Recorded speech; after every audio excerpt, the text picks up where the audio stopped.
அனைவருக்கும் வணக்கம். பாரம்பரிய திருவள்ளுவர் குலவம்சம் பிரசன்ன ஜோதிடர் சுப மாரிமுத்து திருப்பூர்லேருந்து இந்த பதிவு உங்களுக்காக. ஐயா வணக்கம். ஐயா வணக்கம் ஐயா. ஐயா இப்போ மக்கள் சார்பாக ஒரு கேள்வி இன்னைக்கு நான் கேட்கலான்னு இருக்கேன். கேளுங்க ஐயா. ஐயா, அதாவது இந்த ஜாதகத்துல முடக்கு இருக்கு, ஜாதகத்தையும் முடக்கிருச்சு, கண்டிப்பா கண்டிப்பா, அதனால வாழ்க்கையில் நிறைய பிரச்சனைகள் அப்படின்னு சொல்லி நிறைய பேர் கேட்கறாங்க. கண்டிப்பாங்க ஐயா. இந்த முடக்குங்கிறது என்னங்க ஐயா? அதற்கும் கர்மாவுக்கு ஏதாவது சம்பந்தம் இருக்காங்க ஐயா? அதை பத்தி சொன்னீங்கன்னா ரொம்ப உதவியா இருக்கு. நல்ல கேள்விங்க ஐயா. இந்த கர்மாவே முதல்ல எங்கிருந்து வருது அப்படிங்கிறது தான் இப்போ நம்ம சொல்ல போகிறோம். இதுவரைக்கும் எத்தனையோ கருத்துக்கள் எல்லாம் நீங்கள் இந்த உலகத்தில் கேட்டிருப்பீங்க.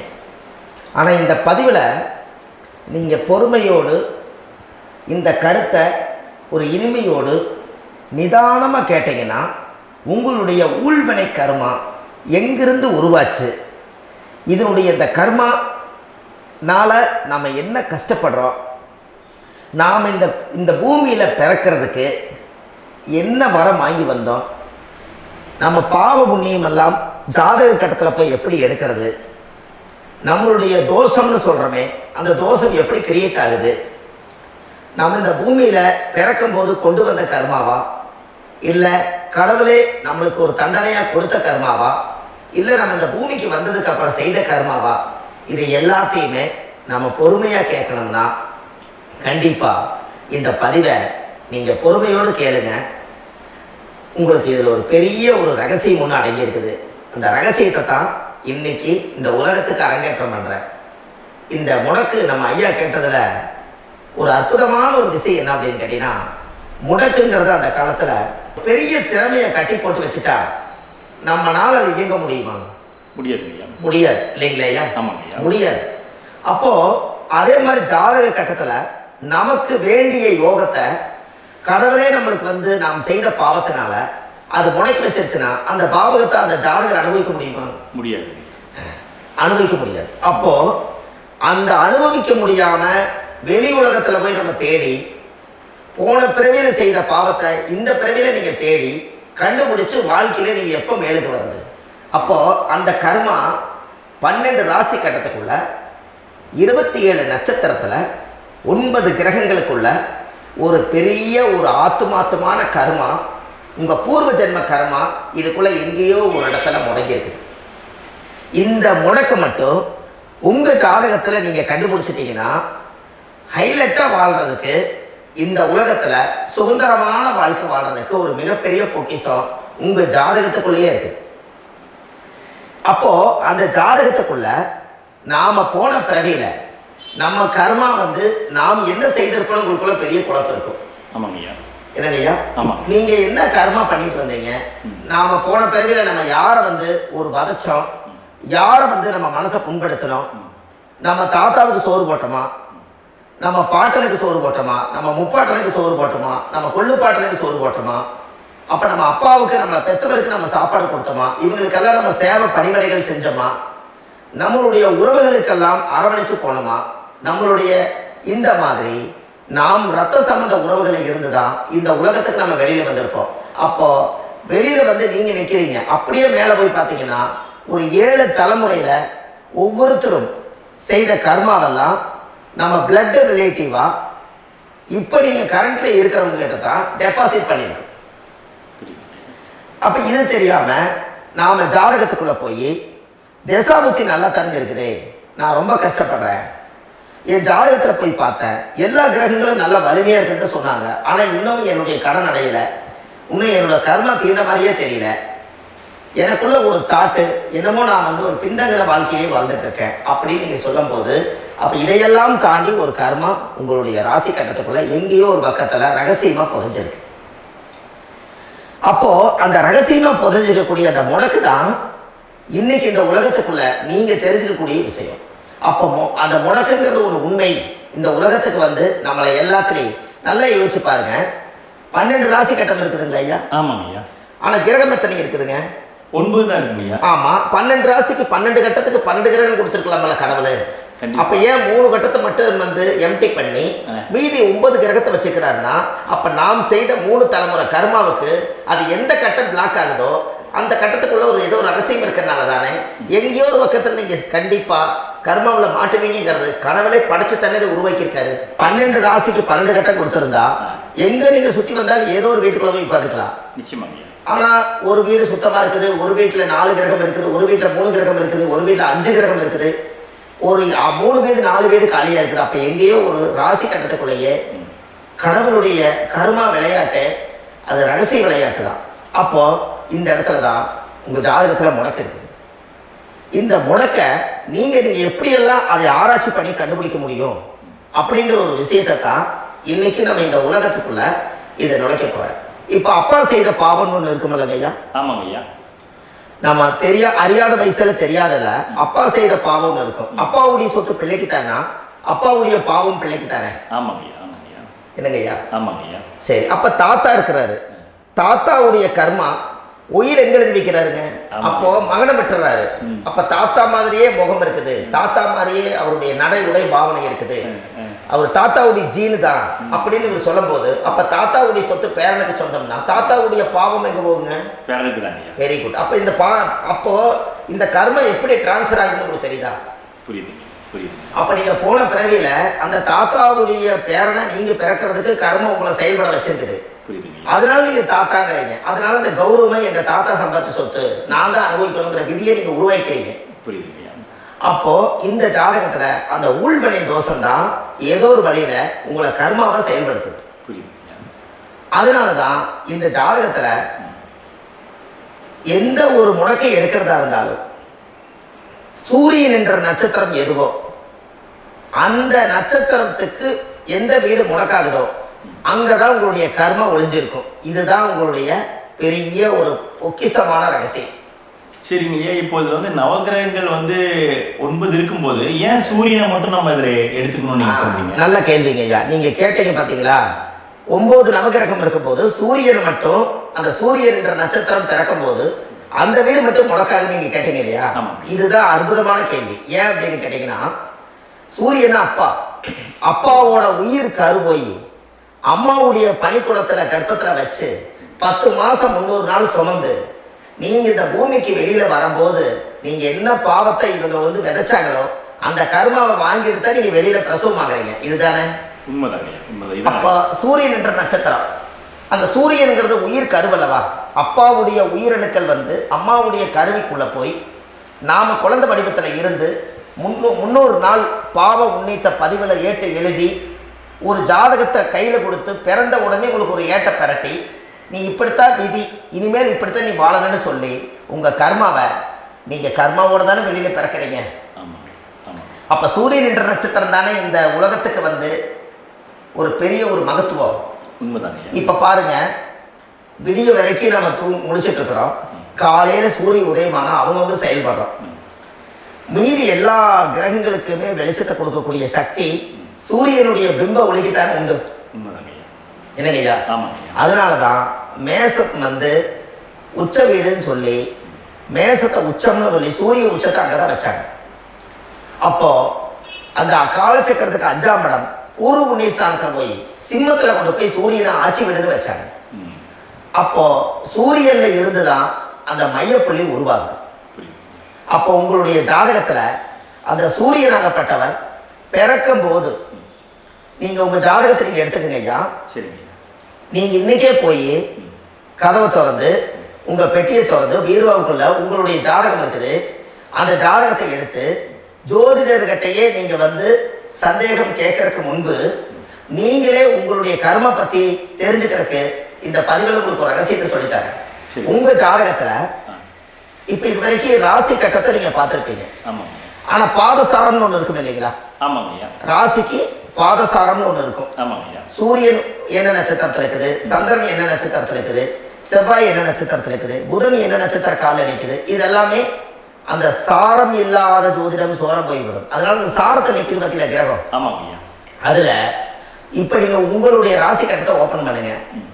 இதுல ராசி கட்டத்துல சூரியன் என்ற நட்சத்திரம் ஒண்ணு இருக்கும் இல்லைங்களா? அது எதுவா வேணாலும் இருந்துட்டு போட்டோம். அந்த நட்சத்திரம் தான் நீங்க பிறக்கும் போது தாயுடைய கருவறைக்குள்ள கரு உருவான நட்சத்திரமே அதுதான். புரிஞ்சுங்களா ஐயா? பிறக்கும் போது நீங்கள் அந்த கருவுடைய நட்சத்திரம் அப்பா வந்து கருவை உருவாக்கி கர்மாவை விதைச்சது அந்த சூரியன் என்ற நட்சத்திரம் தான். அந்த வீட்டுக்கு தான் இந்த ராசி கட்டத்தில் உங்களுக்கு முடக்கு உருவாகுது. புரிஞ்சுங்களா ஐயா? அப்போ ஒரு ஜாதகத்துல சூரியன் என்ற நட்சத்திரம் எதுவோ அதுதான் உங்களுடைய கர்ம நட்சத்திரம். இப்ப நம்ம பிறக்கிறதுக்கு முன்னாடி அப்பா கிட்ட அந்த கர்ம டெபாசிட் ஆயிருக்கும். அதை டிரான்ஸ்ஃபர் எப்படி பண்றாரு? அவர் ஒரு கல்யாணம் வச்சு அவர் குடும்ப வாழ்க்கையில வாழ்ந்து நம்மளோட உயிர் கருவை கொண்டு போய் ஊராம் பொண்ண கல்யாணம் பண்ணி பொண்டாட்டின்னு எடுத்துக்கொண்டு அந்த பொண்டாட்டிங்கிற உரிமையாகி இவருடைய உயிர் கரு உருவாகி வாரிசுகள் வெளியில வருது. அதானே ஐயா? அப்போ அந்த சூரியன் என்ற நட்சத்திரம் தான் இந்த உலகத்துல ஒரு பிரம்மாண்டமான நட்சத்திரம். இந்த நட்சத்திரம் உங்க மனசுக்குள்ள ஏதாவது இருந்துச்சுன்னா உங்க வீட்டுல ஏதாவது ஒரு நல்ல விஷயங்கள் நீங்க பண்றதா இருந்தா அந்த கர்ம நட்சத்திரம் சூரியனுடைய நட்சத்திரம் இருக்கிறதுல அந்த நட்சத்திரத்துல எந்த ஒரு சேவைகளும் செய்யக்கூடாது. அதுதான் கர்மா. அதை போய் நீங்க ஆக்டிவேட் பண்ணி விட்டீங்கன்னா அது முன்னோர்களை வந்து நீங்க வந்து தொந்தரவு பண்ண மாதிரி. அந்த கர்ம நட்சத்திரம் தான் உங்க வாழ்க்கையில அது புதஞ்சிருக்கிறதா. இப்போ குழந்தை பிறந்தாலோ சீர் சீமந்தங்கள் நீங்க செய்யறதாலோ கல்யாணம் முக்கிறதுனாலோ உங்க ஜென்ம நட்சத்திரத்தை அன்னைக்கு கல்யாணம் பண்ண வேணும்னு சொல்லிக்கிறாங்க இல்லைங்க. உங்களுக்கு ஜென்ம நட்சத்திரத்துக்கு முன்னாடி உங்களை உருவாக்குன நட்சத்திரம் தான் ஜென்ம நட்சத்திரம். அப்ப சூரியன் என்ற நட்சத்திரம் அப்பாவுடைய ஜென்ம நட்சத்திரமா அந்த ஊழ்வினை கர்ம செயல்படுது. அப்ப அந்த முடக்கு யார் வழியில வந்தது? முன்னோர்கள் வழியில வந்தது. முன்னோர்கள் கட்டி வச்சது யாரைய? குலதெய்வத்தை. அப்ப அந்த குலதெய்வத்தை போய் சாமிக்கு போய் வீடு வாசலாம் வலிச்சு குலதெய்வத்தை போய் தேங்காய் பழம் பூமாலை கல்கண்டு வாங்கி அர்ச்சனை பண்ணி ஒரு அன்னதானம் ஒன்று பண்ணிட்டு சாமிக்கு பொங்கல் வச்சு நைவேத்தியம் பண்ணிட்டு உங்க ஜாதகத்தை வச்சு பூஜை பண்ணிட்டு வாங்க. அதுக்கப்புறம் தான் உங்க கர்மாவை கண்டுபிடிக்கிறதுக்கு வழியே பிறக்கும். குலதெய்வத்தை வணங்காமல் கோவிந்தா கோவிந்தா என்று பல தெய்வத்தை வணங்கினாலும் பலனொன்றும் இல்லைன்னு அந்த காலத்தில் முன்னோர்கள் சொல்லி வச்சுக்கிறாங்களே இல்லைங்களா? அதனால கண்டிப்பாக அதை கண்டுபிடிச்சு நீங்கள் அதுக்கு ஒரு நைவேத்தியம் பண்ணால் மட்டும்தான் முதல்ல உங்கள் 5ஆம் பாவம் முன்னோர்கள் அது வேலை செய்யும். குலதெய்வ ஆலயத்துக்கு போயிட்டு வாங்க. போயிட்டு வந்துட்டு இந்த கர்மவினை தோஷத்தை நிவர்த்தி பண்ணுறதுக்குனால சரியான பரிகாரத்தை நம்ம எடுப்போம். அப்போ உண்மையாலுமே ஒரு ராசி கட்டத்துக்குள்ள இந்த மாதிரி ஒரு அந்த கர்ம தோஷம் இருப்பதனால இந்த கர்மா தோஷத்துக்கு அந்த முடக்க தோஷங்கிறத நீங்கள் எடுத்து அதை கண்டுபிடிச்சு அந்த சூரியன் என்ற நட்சத்திரம் எந்த ராசி கட்டத்தில் போய் முடக்காயிருக்குதோ அந்த முடக்கு எந்த பாவகம் வந்து நம்மளுக்கு லாக் ஆகிருக்குதோ அந்த பாவகத்துக்கு உண்டான பரிகாரங்கள் அதுக்குரிய ஸ்தலங்கள் அந்த கோவில்களில் போய் சுவாமிக்கு தேங்காய் பழம் பூமாலை கல்கண்டு வாங்கி அர்ச்சனை பண்ணி நீங்கள் அந்த கோவிலுக்குள்ள போய் உட்கார்ந்து சாமி கும்பிட்டு வந்தீங்கன்னா உங்களுடைய ஜாதகத்தில் இருக்கக்கூடிய அந்த முடக்கு தோசை நீங்கி வாழ்க்கையில் நீங்கள் எதை சாதிக்க வந்தீங்களோ அந்த சாதனையை நீங்கள் சாதிச்சுட்டு இருப்பீங்க. புரிஞ்சுங்களா ஐயா? இல்லை, தெளிவாக புரியுதுங்க. ஏன் அப்படின்னா அந்த முடக்கு நட்சத்திரத்துக்குள்ள தான் ஒரு தோஷம் இருக்குது. இப்போ அந்த காலத்தில் பாருங்க ஐயா, முன்னோர்கள் எல்லாம் நிறைய பேர் கோவில் கட்டி வச்சுட்டு போயிருக்காங்களா இல்லைங்களா? ஆமாங்க ஐயா. இந்த கோவில் எதுக்காக கட்டி வச்சுக்கிறாங்கன்னா அவங்க கட்டினவங்களுக்கும் அந்த முடக்கு தோஷம் இருந்திருக்குது. ராஜாக்கள் இருந்திருக்குது, மன்னர்கள் காலத்தில் இருந்திருக்குது, ஜமீன்தார் காலத்தில் இருந்திருக்குது. இப்போ அவங்களுடைய அமைப்புகள் எல்லாமே முன்னோர்கள் என்னமோ அறியாமல் தெரியாத தன்னடக்கம் இல்லாத ஒரு கர்மாவை செஞ்சுட்டாலும் அதுக்குரிய பரிகார ஸ்தலங்களை கொண்டு போய் அந்த காலத்திலே ஜாதகம் பார்த்து நம்ம வந்து முன்னோர்களுடைய பாவத்தை நாம் செய்த பாவத்தையும் தீர்த்துட்டு நமக்கு கீழே அடுத்த சந்ததிகள் அடுத்த தலைமுறைகள் வந்தாலும் இந்த கோவில்களுக்கு வந்து விளக்கு போட்டு சாமி கும்பிட்டு இந்த மண்ணை மிதிச்சுட்டு போனால் அன்னையோட அந்த கர்மா தீருங்கிறது அந்த காலத்திலேயே முடக்கு தோச பரிகாரத்தை கோவில் வழியில் அந்த காலத்தில் திசை திருப்பி வச்சுருக்காங்க. அப்போ நீங்கள் கோவிலுக்கு போகாமல் கண்டிப்பாக இந்த பரிகாரத்தை நீங்கள் உடைக்க முடியாது. ஏன் உடைக்க முடியாதுன்னா இப்போ நீங்கள் எத்தனை வருஷம் வாழ்கிறீங்க ஐயா? இன்னும் ஒரு 50 வருஷம் 120 வருஷமே வச்சுக்கோங்க. சூரிய திசை 6 வருஷம், சந்திர திசை 10 வருஷம், செவ்வாய் திசை 7 வருஷம், ராகு திசை 18 வருஷம், குரு திசை 16 வருஷம், சனி திசை 19 வருஷம், புதன் திசை 17 வருஷம், கேது திசை 7 வருஷம், சுக்கிர திசை 20 வருஷம். இப்போ நான் சொன்ன டோட்டலெல்லாம் கூட்டிங்கன்னா 120 வருஷம் வரும். இது ஒரு மனிதர் பிறந்து பூர்ண ஆயுளோடு வாழ்ந்தால் இந்த 120 வருஷம் வாழ்ந்தால் அவர் இந்த பூலோக பதவி விட்டு சிவலோக பதவி போயிடுவார். அதுக்கு பேர் தான் பூர்ண ஆயுள் என்று பொருள். அப்ப இந்த பூர்ண ஆயுள வாழ்ந்தவருக்கு 120 வருஷம். கோயில் எத்தனை வருஷம் வாழ்ந்துங்க ஐயா? கோயில் ஒரு கோயில் பழங்காலத்து கோயில் எல்லாம் எத்தனை வருஷம் வாழுதுங்க? 12 வருஷத்துக்கு கும்பாபிஷேகம் பண்ணுவாங்க. அது ஓகே, அது பரவாயில்ல. 12 வருஷத்துக்கு ஒருக்கா பழச புதுப்பிச்சு கும்பாபிஷேகம் பண்ணி மறுபடியும் அதுக்கு பவர் ஊட்டி சக்தி ஊட்டி அதுக்கு உருவேற்றுறாங்க. நான் சொல்றது கோயில் 5000 வருஷம் 4000 வருஷம் பெரிய பெரிய சித்தர்கள், மகான்கள், ரிஷிமார்கள், யோகிகள், சித்தர்கள் இவங்களெல்லாம் போய் கோவில்லையே சிவனையும் பெருமாளையும் வழிபாடு பட்டுட்டு கோவில்லையே ஒரு ஓரத்துல ஜீவசமாதி ஆயிட்டாங்கன்னு பழைய கால கோயில சித்தர்கள் குடியிருக்காங்களா இல்லைங்களா? இருக்காங்கல்லங்க ஐயா. அப்போ நாம 120 வருஷம் வாழ்றோம், கோவில் 5000 வருஷம் வாழுது. எங்க சக்தி அதிகமா இருக்குன்னு சொல்லுங்க? கோயில் தான், அதோட மாற்றம் இல்லைங்களே. அப்ப கோவில தான் அந்த சக்தி இருக்குது நீங்க சொல்றீங்க. அப்போ உங்களுடைய கர்மாவை உடைக்கிறதுக்கு 120 வருஷம் பெருசா 5000 வருஷம் பெருசான்னு சொல்லுங்க? 5000 தான். அப்ப 5000 வருஷம் உள்ள அலைகள் வந்து எத்தனை அந்த சிவனுக்கு ஒரு சிவன் கோயிலே உங்களுக்கு முடக்கு தோஷத்துக்கு ஒரு கோயில் வருதுன்னு வச்சுக்கோங்க. அந்த கோவில்ல எத்தனை முடக்குகளுக்கு உண்டான கோவில்கள், எத்தனை பழங்களை ஊற்றி சாமிக்கு அபிஷேகம் பண்ணியிருப்பாங்க, எத்தனை பால் கூட ஊற்றிருப்பாங்க, பன்னீர், தேன், இளநீ, மஞ்சள் நீர், திருமஞ்சனம், அபிஷேகம், பொங்கல், நைவேத்தியம் இத்தனையும் செஞ்சு அந்த சிவனை வந்து சிவனாக பார்த்து அந்த கருவறைக்குள்ள ஒரு கிராணங்கள் வரும்போதும் கூட பாதுகாப்பு பண்ணி வச்சு நல்ல சக்தியோட அந்த கருவறையை புத்தியோட அவங்க வேலை செஞ்சு அந்த காலத்தில் வச்சிருக்காங்களா இல்லைங்களா? வச்சிருக்காங்க. அப்போ நம்ம வீட்டை அவ்வளோ சுத்தமாக வச்சிருக்க முடியுமா? என்னதான் வாஸ்து இருந்தாலும் முடியாது இல்லைங்களா? அப்போ அவ்வளவு ஒரு பவர்ஃபுல்லான கோவில் அந்த முடக்க தோஷத்துக்குள்ள ரகசியமா அந்த கோயில் அடங்கி இருக்குது. உங்க ஜாதகத்துக்குள்ள உண்மையாலுமே ஊழ்வினை கோயில், கர்மவினை கோயில் அதுக்குள்ள இருக்குது. அந்த ஜாதகத்தை கணிச்சு பார்த்தா கரெக்டா உங்களுடைய ஜாதகத்துல அப்பாவுடைய கருவறையிலிருந்து உயிர் உருவாகிற நேரத்துல இருந்து இப்ப வரைக்கும் நீங்க கரண்ட்ல வாழ வரைக்கும் அந்த கர்ம கூட வர்றத ஒரே ஒரு இடத்துல போனா மட்டும்தான் விட்டுட்டு வர முடியும். அது எந்த வீடு அப்படின்னு கேட்டா உங்களுக்கு வந்து அப்பாவுடைய கர்மாவளியில போய் அந்த கோவில், பழையகால கோயில், பழையகால தெய்வங்கள், அந்த கோவில் தான் உங்க ஜாதகத்துக்குள்ள ரகசியமா இருக்கும். அது ஏன் இந்த பதிவுல உங்களால சொல்ல முடியாது அப்படின்னா, இந்த பதிவுல ஏன் சொல்ல முடியாதுன்னா உங்க ஜாதகம் தெரியாம என்ன கோயிலை நீங்க சொல்லுவீங்க? புரியுதுங்க. இப்ப பொதுவா ஒரு நட்சத்திரத்துக்கு ஏதோ ஒரு கோவில அவங்க சொல்லி நீங்க போயிட்டு வரீங்கன்னு வச்சுக்கோங்க. ஆனால் அது வேலை செய்யலைன்னா நம்மளுக்கு என்னங்க இவ்வளவு கஷ்டப்பட்டு போய் அந்த பலனடையிலேயே கேள்வி கேட்டக்கூடாது.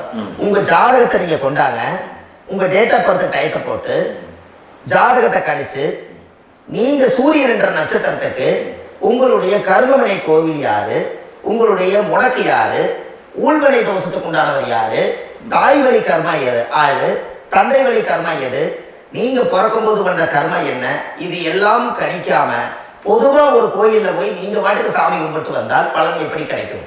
கண்டிப்பா கிடைக்கும் ஐயா. என்னங்க ஐயா, அது தெரிஞ்சு பண்ணாதான் சரியா? ஒரு டாக்டர் கிட்ட போறீங்க, எனக்கு என்னை அப்படியே ஸ்கேன் பண்ணி ஒரே ஒரு மாத்திரை கொடுங்கன்னு கேட்டா டாக்டர் கொடுப்பாருங்களா? இல்லைங்க ஐயா. அவர் என்ன பிரச்சனை இருக்குதோ அதை முதல்ல கண்டுபிடிச்சு ஸ்கேன் பண்ணி பார்த்து ரிப்போர்ட் எடுத்து அது மூலியமா தான் கொஞ்சம் எடுத்து ஐயா உங்களுக்கு இந்த பிரச்சனை, இதுக்கு தீர்வுக்கு இதுக்குண்டான மெடிசன், இது இப்படித்தான் சாப்பிடணும்னு முறையா சொல்லி அந்த உயிர் வாழ வைக்கிறாரு டாக்டர். அவர் ஒரு தெய்வ வடிவத்துல. கரெக்டுங்களா ஐயா? அப்போ உங்களோட கர்மா எங்க செயல்படுது அப்படின்னா இந்த முடக்க நீங்க இந்த பதிவுல தெரிஞ்சுக்கங்க. அதுக்குரிய நட்சத்திரம் என்னன்னு தெரிஞ்சு வச்சுக்கோங்க. உங்க ஜாதகத்துல சூரியன் என்ற நட்சத்திரத்தை எடுத்துக்கங்க. அந்த வீட்டுக்கு முடக்க இந்த பதிவுல எந்த வீடு லாக் ஆயிருக்குதுங்கிறத நான் உங்களுக்கு இந்த வீட்டுல சொல்றேன்.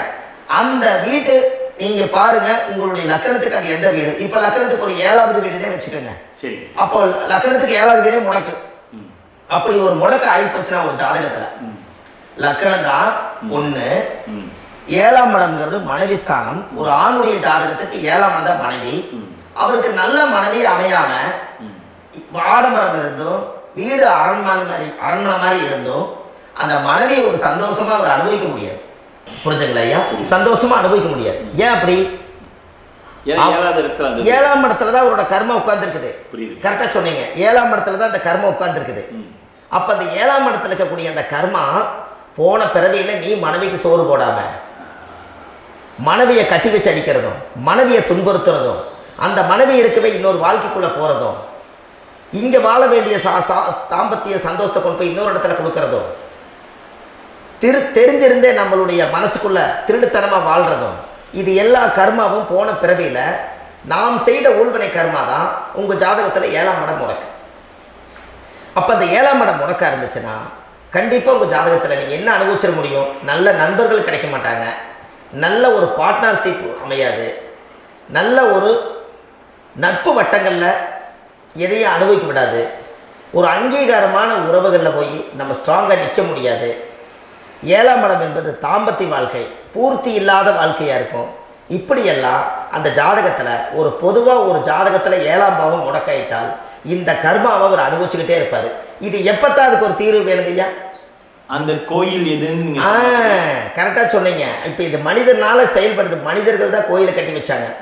தெய்வத்தை விட ஒரு காலத்தில் மனிதர்களுக்கு மகிமை ஜாஸ்தி. ஏன்னா சாதாரண ஒரு மண்ணு பூமியாக இருந்த இடத்த மனிதர்கள் தான் கோயில் கட்டி ஒரு மகிமைப்படுத்தி புண்ணியம் பண்ணி வச்சாங்க. மனிதர்களுக்கு சக்தி அதிகம்தான், ஆனால் பிரபஞ்சத்துக்கு அதை விட சக்தி அதிகம் அல்லவா? ஐயா, நீங்கள் கோவிலுக்கு போய் அந்த கர்மா உடைக்கிறதுக்கு கோவிலில் சக்தி இருக்குது, ரைட்டு. ஆனால் நம்ம வீட்டுக்கும் கோயிலுக்கும் ஒரு மிகப்பெரிய தொடர்பு என்னென்னா, அந்த கோயில் கட்டுறவங்க எல்லாமே பழைய காலத்து கோயிலெல்லாம் பாருங்கள், பஞ்சபூதத்தை வச்சு கட்டியிருப்பாங்க. சரிங்க. பஞ்சபூதத்தை எப்படிங்க? பஞ்சபூதத்தை வச்சு தான் கட்டுவாங்க கோயில். அது உங்களுக்கு தெரியணும் இல்லைங்களா? பஞ்சபூதம்னா நீர், நெருப்பு, காற்று, பூமி, ஆகாயம். இந்த பஞ்சபூதத்தினுடைய சக்திகள் எல்லாம் ஒரே நேர்கோட்டுக்கு என்னைக்கு வருதோ அன்னைக்கு தான் அந்த கோவிலுடைய பாலக்கால் போட்டு 1000-2000 வருஷம் நிலச்சி நிற்கிறது. காரணம், இந்த பிரபஞ்சத்தில் பஞ்சபூதம் எப்படி நிலச்சி நிற்குதோ அதுபோல் 5000 வருஷம் நிற்கிறதுக்கு அந்த பஞ்சபூத சக்தி வச்சு தான் சாமி சிலையை பிரதிஷ்டை பண்ணி வச்சுருப்பாங்க. அதனால தான் இந்த கோயில்கள் எல்லாம் 5000 வருஷமாயும் எத்தனையோ கிராணங்களை எல்லாம் தப்பிச்சிருக்கிறதுக்கு காரணம். அப்பேற்பட்ட புண்ணிய ஸ்தலம் உங்களுக்கு எதுன்னு தெரியணும் அல்லவா? என்னங்க ஐயா? அப்பேற்பட்ட புண்ணிய ஸ்தலம் உங்களுக்கு எதுன்னு தெரிஞ்சா தானே நீங்க போய் செய்ய முடியும். இல்லாட்டி கண்டிப்பா தெரியாது. அப்போ இந்த முடக்கு தோஷத்தை கடவுள் கிட்டத்தை கொண்டு போய் ஒப்படைக்கணும். நாம் பிறக்கும் போது கொண்டு வந்த கர்மாவை நாம் இருக்கும் காலத்தில் கொண்டு போய் இந்த கர்மாவை சுத்தப்படுத்தி, நீங்க பாவ ஆத்மாவை இந்த பூமியில பிறந்து பூலோகத்தில் எல்லா புண்ணியத்தையும் செஞ்சுட்டு இந்த பூலோகத்தை விட்டு நீங்கள் போகும்போது புனித ஆத்மாவாக போகணும்னா உங்கள் கர்மாவை கொண்டுட்டு போகாதீங்க, கர்மாவை நிவர்த்தி செய்யுங்க. என்னங்க ஐயா? புரியுதுங்க ஐயா. அப்போ கர்மாவை சுத்தப்படுத்துங்க. கர்மாவை சுத்தப்படுத்திட்டு உங்களுக்கு பிறக்கிற குழந்தைகளுக்கு அந்த கர்மாவை டிரான்ஸ்ஃபர் பண்ணாம உங்களோட நில் பண்ணுங்க. ஒரு உதாரணம் சொல்லிட்டுங்களா ஐயா? சொல்லுங்க. ஒரு காந்தம் ஒன்று இருக்குது இல்லைங்களா? ஒரு காந்தம்ங்கிறது ஒரு தாத்தாவா வச்சுக்கோங்க. ஒரு இரும்பு கொண்டு போய் வச்சா ஒட்டு மாட்டாதா? அப்ப ஒட்டுனோடனே காந்தம்ங்கிறது தாத்தா, அவருக்கு பிறந்த வாரிசுக்கு அந்த கர்மம் டிரான்ஸ்ஃபர் ஆயிருமா? சரி, இன்னொரு இரும்பு கொண்டு போய் வைங்க, ஒட்டு மாட்டாதா? கண்டிப்பா ஒட்டுங்க. அப்ப அது பேரனுக்கு வைங்க, பேரனுக்கு வந்துருச்சு அந்த கர்மா. வந்துருச்சுங்கய்யா. இன்னொரு இரும்பு கொண்டு போய் வைங்க, அந்த காந்தத்துக்கு நேர் இன்னொன்று வைங்க, ஒட்டு மாட்டாதா? கண்டிப்பா ஒட்டுங்கய்யா. அப்ப அதை கொண்டு போய் நம்ம கொள்ளு பேரனுக்கு வைங்க. இப்படியே டிரான்ஸ்ஃபர் ஆகி தலைமுறை தலைமுறையே இந்த கர்மா தொடர்ந்துகிட்டே இருக்குது. இந்த இடத்துல கொண்டு போய் காந்தத்துக்கு இரும்பு ஒட்டிகிட்டே இருக்குதுல்ல, இந்த இடத்துல ஒரு மரக்கட்டை செஞ்சு கொண்டு போய் கரெக்டாக வச்சுக்கிட்டே போட்டுமா? அந்த மரக்கட்டையை கொண்டு போய் வைக்கிறவர் யார்? மரக்கட்டையை வச்சுட்டு அடுத்த வாரிசு புனிதமா பிறந்துட்டு அந்த மேல இருக்கிற கர்மால இந்த அடுத்த இது வராதுல்ல. இதுதான் கர்மா. தொடர்ந்து வரக்கூடிய கர்மாவை அதை நில் பண்ணணுங்கிறதுக்கு பேர் தான் இந்த உதாரணத்தை சொன்னது.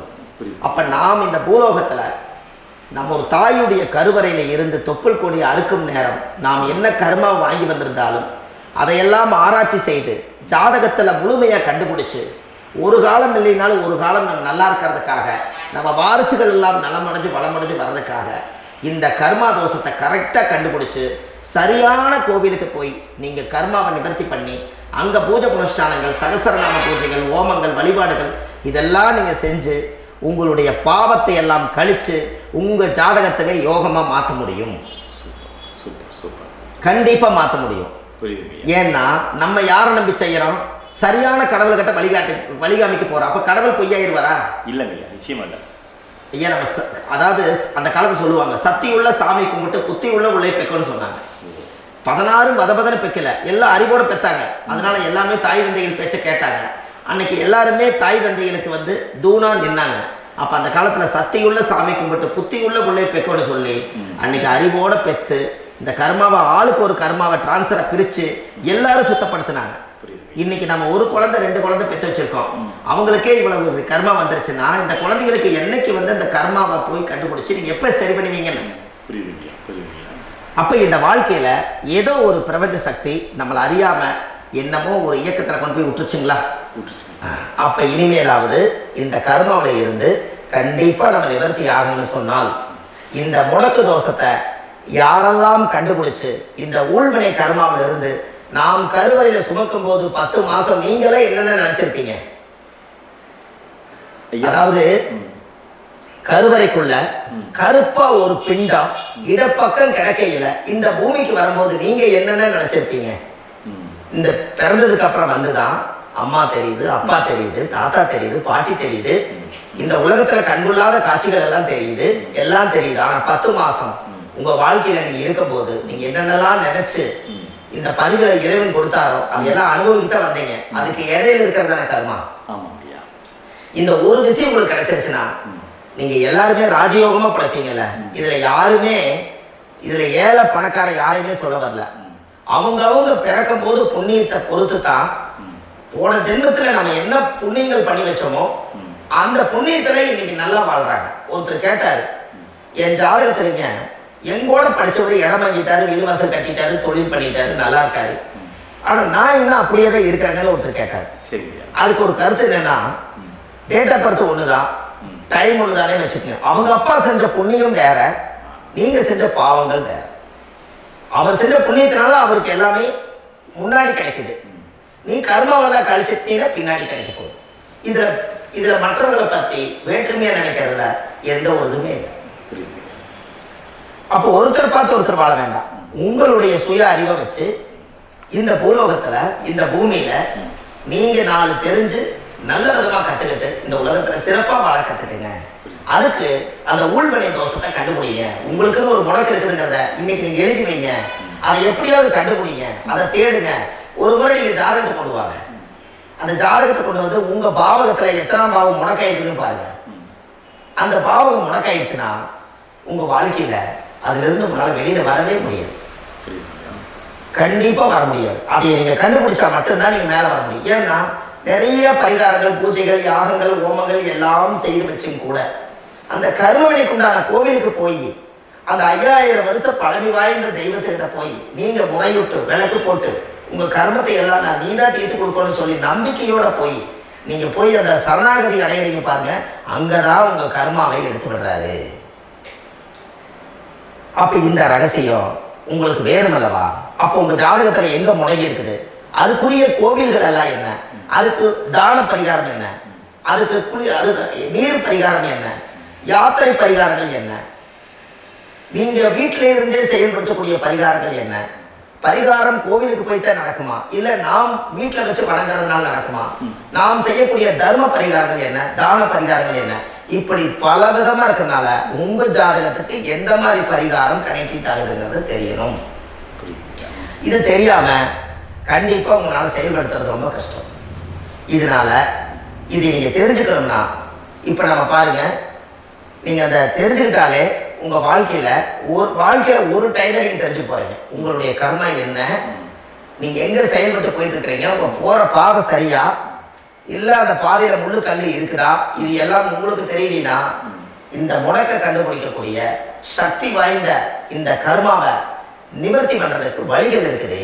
அதனால நீங்க கண்டிப்பா இந்த முடக்க தெரிஞ்சுக்கணும். இந்த முடக்க ராசினா என்ன உண்மையாலுமே உங்க வாழ்க்கையில நீங்க தெரிஞ்சு இனிமேல் உங்க வாழ்க்கையில இதுவரையிலும் கர்மாவுக்குள்ளேயே கஷ்டப்பட்டீங்க, வழி தெரியாம கண்ணை கட்டி காட்டுல விட்ட மாதிரி இருந்தீங்க, இனி அப்படி இருக்க வேண்டாம். உங்க ஜாதகத்துல 12 ராசி கட்டத்துல 9 கிரகம் போகும், மீதி 3 கிரகம் 3 கட்டம் வந்து உங்களுக்கு எங்கேயோ ஒரு பக்கத்துல 3 கட்டம் எம்டியத்தை இருக்கும். கரெக்டுங்களா? அது இல்லாம ஒரு ஜாதகம் பிறக்காது. ஏன்னா 9 கிரகத்துக்கு 9 கணக்கு போட்டால் 3 கட்டம் எம்டியத்தை நிற்குது. அந்த கட்டத்துக்குள்ள எந்த நட்சத்திரத்துல, எந்த சாரத்துல, எத்தனாவது டிகிரியில, எத்தனாவது பாதசாரத்துல, எத்தனை வெகுளையில, எத்தனை செகண்டுக்குள்ள இந்த கர்மா உள்ள புகுந்து உங்களை செயல்படுத்துதுங்கிறத கண்டிப்பா உங்க ஜாதகத்தை கொடுங்க. பார்த்து இந்த விஷயத்தை சொல்றேன், நீங்க அந்த இடத்துக்கு போய் நிவர்த்தி பண்ணிட்டு உங்க வாழ்க்கையில கொஞ்சம் காலம் வாழ போறீங்க. பாருங்க, பிறந்ததுலேருந்து 20 வருஷத்துக்குள்ள இளமையா வாழ்றீங்க, குழந்தையா வாழ்றீங்க. 20லேருந்து 40 வயசுக்குள்ளதான் உங்களுக்கு ஒரு பொண்ணை பார்த்து கல்யாணம் பண்ணி ஒரு கரு உருவாக்குறீங்க. அதுக்கப்புறம் 40லேருந்து 60க்குள்ள குழந்தை பெற்று கடமை முடிச்சிடுறீங்க. 60 வயசுக்கு மேல ரிட்டையர்ட் ஆயிடுறீங்க. இந்த 20க்கும் 60க்கும் இல்லாத 20லேருந்து இந்த 40 வயசுக்குள்ள உங்களோட தேடல் என்னவோ அது வாழ வேண்டிய சுகபோகமான வாழ்க்கை எல்லாமே அந்த 40க்குள்ளதான் இருக்கு. இந்த 40க்குள்ள இருக்கக்கூடிய வாழ்க்கைய இந்த கர்மா தெரியாம காலத்தை வீணாக்க வேண்டாம். வாழ வேண்டிய வயசு நீங்க வாழணும். அதுக்குரிய கர்மாவை நீங்கள் சுத்தப்படுத்துங்க. எப்படியெல்லாம் நீங்கள் சந்தோஷமாக வாழ்கிறீங்கன்னு எனக்கு ஒரு தகவல் கொடுங்க. வேறு லெவலில் நீங்கள் இருப்பீங்க. கண்டிப்பாக இந்த பதிவில் உங்களுக்கு நான் இந்த விஷயத்தை கொடுக்க போகிறேன். இந்த முடக்கு நட்சத்திரங்கள் என்ன அப்படிங்கிறத இந்த பதிவில் நீங்கள் ஒரு நோட்டு ஒன்று எடுத்துக்கோங்க, குறித்து வச்சுக்கோங்க. இதில் இருந்து அவங்கவுங்களுக்கு முடக்கு நட்சத்திரம் என்னங்கிறத இந்த பதிவில் நான் உங்களுக்கு கொடுக்குறேன். இந்த வீடு தான் அது முடக்குங்கிறத சொல்கிறேன். இதையெல்லாம் நீங்கள் தெரிஞ்சு உங்கள் ஜாதகத்திலே நீங்கள் முடக்கு எடுத்து கண்டிப்பாக உங்கள் வாழ்க்கையில் நீங்கள் நல்லா இருப்பீங்க. அதுக்கு ஒரு நோட் எடுத்து வச்சுக்கோங்க. இது வரைக்கும் கர்மாவை பற்றி நம்ம பேசணும். உங்கள் ஜாதகத்தில் சூரியன் என்ற நட்சத்திரத்துக்கு தான் முடக்குன்னு சொன்னீங்களே, எந்த வீடுங்கிற ரகசியத்தை இன்னைக்கு நம்ம எல்லாரும் தெரிஞ்சுக்கலாமா? இத்தனை காலமாக நீங்கள் தெரிஞ்சுக்காத ஒரு ரகசியத்தை இன்னைக்கு உங்கள் ஜாதக கட்டத்தில் நீங்களே முடக்க கண்டுபிடிச்சி அதுக்கு உண்டான பலனை தேட போகிறீங்க.